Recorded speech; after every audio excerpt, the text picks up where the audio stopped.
Hi friends, మీరు చూస్తున్నది ఎమ్మి chicken curry. So ఒక ప్యాన్ పెట్టుకొని అందులో ఆయిల్ వేసి ఆనియన్స్ వేసి నెక్స్ట్ అవి బాగా వేగాక కరివేపాకు వేసి తర్వాత అల్లం వెల్లుల్లి వేసి బాగా వేయించుకొని నెక్స్ట్ కొబ్బరి పౌడర్ లైట్గా వేయండి టేస్ట్ కోసం, ఎక్కువ వేస్తే అరగదు.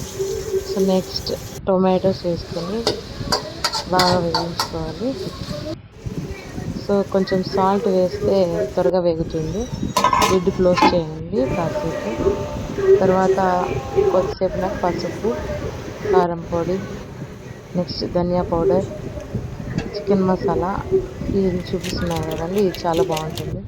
వేసి ఒకసారి ట్రై చేయండి. సో బాగా ఇలా ఫ్రై చేసుకున్నాక నెక్స్ట్ అందులో చికెన్ వేసేద్దామండి. చికెన్ వేసి బాగా కలపండి.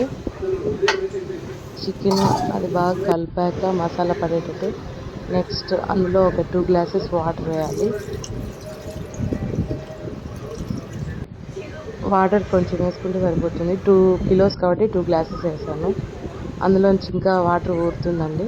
సో లిడ్ క్లోజ్ చేయండి. తర్వాత ఒక 10 మినిట్స్ తర్వాత చూస్తే అలా ఉడుకుతుంది. అలా బాగా ఉడికేటప్పుడు 2 చిల్లీస్ అలా కట్ చేసి వేస్తే అరోమా చాలా బాగుంటుందండి. ఒకసారి ట్రై చేయండి.